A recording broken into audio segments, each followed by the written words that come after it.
Halo semua, aku Akbar Kurniawan dari kelompok 3 akan mempresentasikan hasil praktikum hipofisasi dan induksi pemijahan ikan. Nah, praktikum kali ini bertujuan untuk memahami teknik induksi hormonal serta mengidentifikasi kelenjar hipofisis sebagai organ penting dalam sistem reproduksi ikan. Nah, banyak nih ikan budidaya tidak dapat memijah secara alami, sehingga diperlukan induksi hormonal untuk merangsang proses reproduksi. Hal ini berdasarkan penelitian satu dari rekan-rekan tahun 2020. Pemberian hormon dengan dosis yang tepat juga mempengaruhi hasil reproduksi ikan, seperti yang dijelaskan oleh Lumban Tobing tahun 2024. Praktikum kali ini dilakukan penyuntikan hormon secara intramuskular pada bagian bawah sisi punggung. Dosis hormon yang digunakan sekitar 0,14 mili per ekor dengan total larutan sekitar 1,75 ml, sehingga masing-masing ikan yang diinjeksi sekitar 0,58 ml. Penyuntikan dilakukan agar hormon dapat terserap dengan baik dalam tubuh ikan dan bekerja melalui sistem endokrin.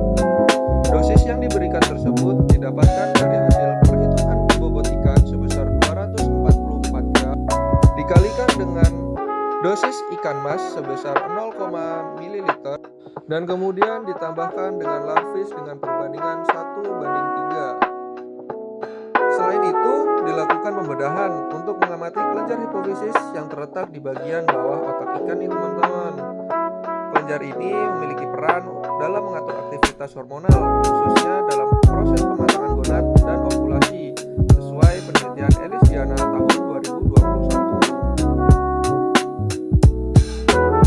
Hasil pengamatan menunjukkan bahwa hipofisis berwarna putih, berukuran kecil, dan terhubung dengan bagian otak lainnya. Induksi hormonal dan pembedahan hipofisis memiliki kelebihan karena mampu merangsang respon reproduksi dan membantu memahami mekanisme hormonal pada ikan. Penggunaan hormon juga dapat menginduksi ovulasi pada ikan, sebagaimana dijelaskan oleh Magdaliana tahun 2016. Namun, teknik ini memerlukan ketelitian tinggi dan hanya berfokus pada tahap pematangan oosit dan ovulasi. Sebagai kesimpulan, praktikum ini membantu memahami peran hormon dan kelenjar hipofisis dalam sistem reproduksi ikan melalui metode induksi hormonal dan pembedahan.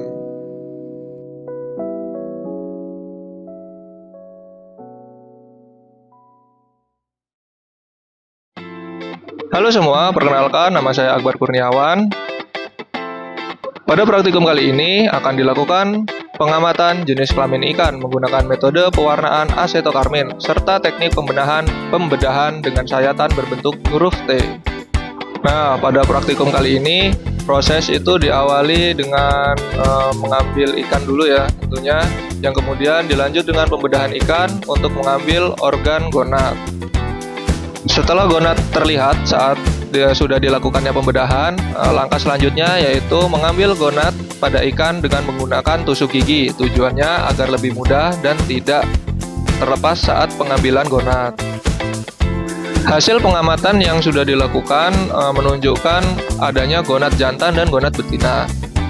Gonad jantan memiliki struktur yang lebih padat, tidak memiliki inti sel, sedangkan gonad betina menunjukkan oosit berbentuk bulat dan memiliki inti sel. Gonad kemudian dipreparasi dan diberi larutan asetokarmin agar struktur sel terlihat lebih jelas saat diamati di bawah mikroskop. Perbedaan ini menunjukkan bahwa gonad telah berkembang menjadi testis dan ovarium sesuai fase perkembangan ikan. Ini dari jurnal Zhou et al. Tahun 2020. Metode asetokarmin membantu memperjelas struktur sel reproduksi sehingga memudahkan identifikasi.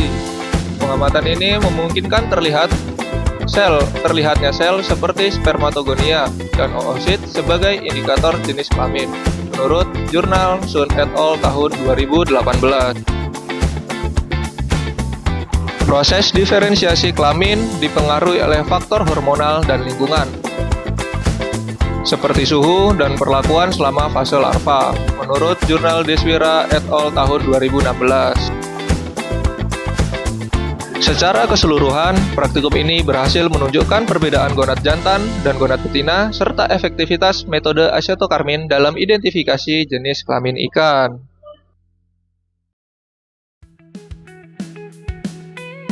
Halo semuanya, praktikum kali ini bertujuan untuk mengamati perubahan kualitas sperma ikan melalui parameter motilitas dan viabilitas sebelum dan sesudah proses kriopreservasi.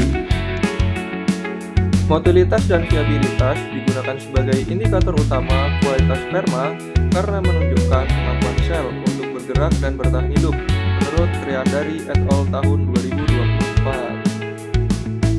Sperma dalam kondisi segar umumnya memperlihatkan pergerakan yang aktif, terarah, dan tersebar merata, memiliki tingkat viabilitas yang tinggi, serta menandakan kondisi sel yang masih optimal, menurut Giovanni et al. Tahun 2020. Proses kriopreservasi dilakukan dengan mengencerkan sperma menggunakan larutan Rivier dengan perbandingan 1:9, kemudian ditambahkan kuning telur dan dimetil sulfoxide sebagai bahan pelindung sel selama pembukuan.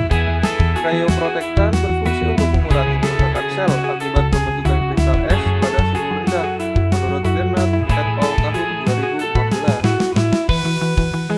2014. Tahapan kriopreservasi ini meliputi ekuilibrisasi selama 3-5 menit dan pre-freezing selama 3-5 menit, lalu lanjut ke tahap freezing di suhu minus 196 derajat Celcius menggunakan nitrogen cair serta thawing untuk mengembalikan kondisi sperma. Hasil pengamatan menunjukkan bahwa setelah proses kriopreservasi terjadi penurunan aktivitas pergerakan sperma serta berkurangnya jumlah sel yang hidup.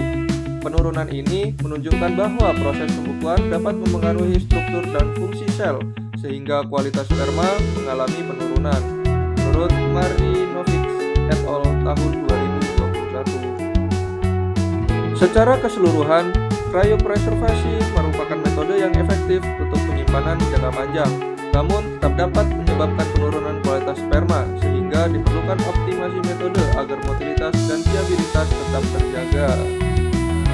Mungkin itu saja yang bisa saya jelaskan. Sekian dari saya dan terima kasih.